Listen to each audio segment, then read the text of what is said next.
Fall is directed by Scott Mann. This is a suspense survival thriller movie. This movie stars Carolyn Grace Curry as Becky, Virginia Gardner as Hunter, Mason Gooding as Dan, and Jeffrey Dean Morgan as James, Becky's dad. This movie is rated PG-13 for bloody images, intense peril, and strong language. This movie would be okay for anyone 12 years of age and older, but no one below that. The movie has a runtime of 1 hour and 47 minutes. Fall was released in theaters in the United States on Friday, August 12th, 2022. I actually saw this movie on Thursday, the 11th, just last night, at a special screening. After a tragic accident while climbing, Dan, who is Becky's husband, is killed when he falls off the face of a rock formation he is climbing with Becky and her friend Hunter. Many weeks later, Becky's grief is getting the best of her, and her dad is worried about her downward spiral, which includes drinking and taking a lot of medication. Becky's friend Hunter shows up and tries to help her out by talking her into climbing one of the highest radio towers in the United States to conquer her fear and snap her out of her grief-stricken state. The ladies climb 2,000 feet to the top of the remote abandoned radio tower. After reaching the top and celebrating for a little bit, they start back down. Then, on the way down, part of the ladder breaks away from the tower, and the girls now find themselves stranded with no way down. Their expert climbing skills are put to the ultimate test as they desperately fight to survive the elements, a lack of supplies, and vertigo-inducing heights as they try to find a way back down to the ground. That is the summary synopsis of the movie. Now, here are my negatives. There were about 3 very graphic scenes in the movie, and they are in the movie for a purpose, but they could have been toned down a little bit. One in particular was a little bit too much for me, and it almost made me throw up. My second negative was the relationship drama. Why did they feel like they needed that to be part of the story, especially when our characters are already in a very dire situation? I just did not think the relationship drama was needed. And my third and final negative was the pacing and length of the film. There are a few spots where I felt like the film just dragged, and there are some areas of the movie that could have been either cut down or cut out of the film completely, and the film still would have been a good, cohesive story.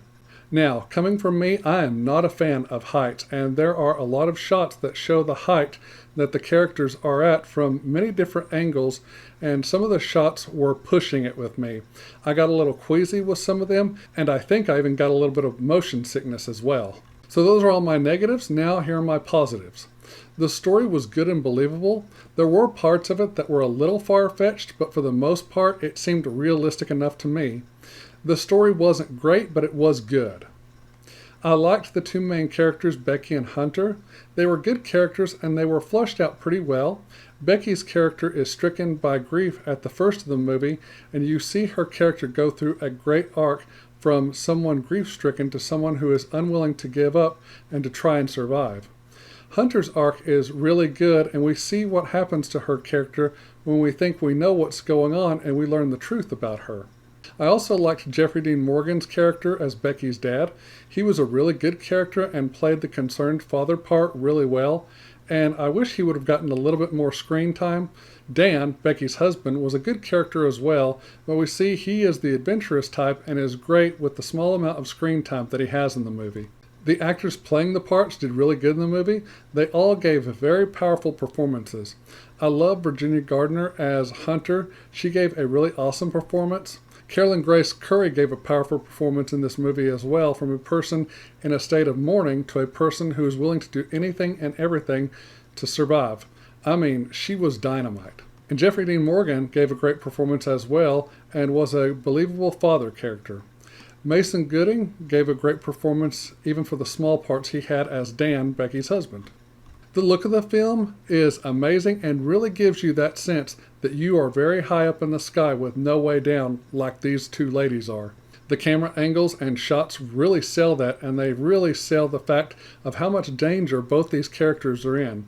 The film uses mainly a warm color palette. It is not a grainy, dirty-looking movie, but it's not a sleek, shiny movie either. It falls somewhere in between, but leans more towards the grainy side. I did not find a whole lot of information about the visual and special effects for this movie when I was doing the research on it, but just from watching the movie, it looks to me that 99.9% of the effects are practical and that 1% is CGI. And let me tell you, the practical effects rather than the CGI really sells the effects of how real a film looks and feels. Even the sound effects, the sound mixing, and the sound editing are done so well and help sell the realism that this movie gives off. I mean, the fact that this movie was shot on an actual tower out in the world and not shot in a soundstage, again, gives it the realism that you see and feel on screen, and it looks great. The music in the film was pretty good. The score was composed and conducted by Tim Despic.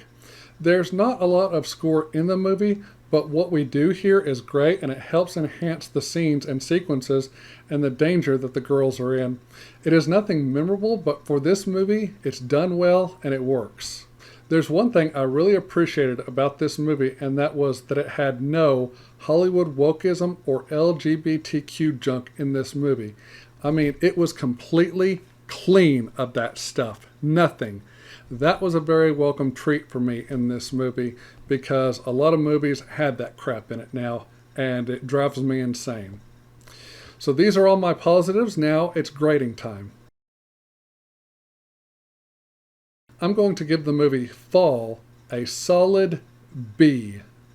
Here are my final thoughts. I thought this movie was really good. It's not great, it's just really good.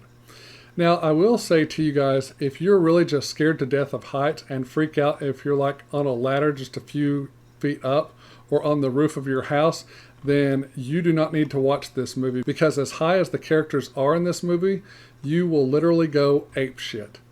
I liked this movie, but I hated this movie because I sort of have a problem with heights myself. There were times while I was watching this movie that I had to cover my eyes or turn my head because it was just too much for me. Is this a movie that I will be adding to my collection? I probably won't go out and buy it, but if it was ever given to me, I wouldn't throw it in the trash. I would probably just keep it and watch it ever so often. This is one of those movies that demands to be seen in the movie theater on a giant screen just to get the full experience and full effect of the story. Okay, that's it for this video. Thank you all so much for watching. I want to say good night. God bless. I love all of you, and I will see you all in the next video. Bye-bye.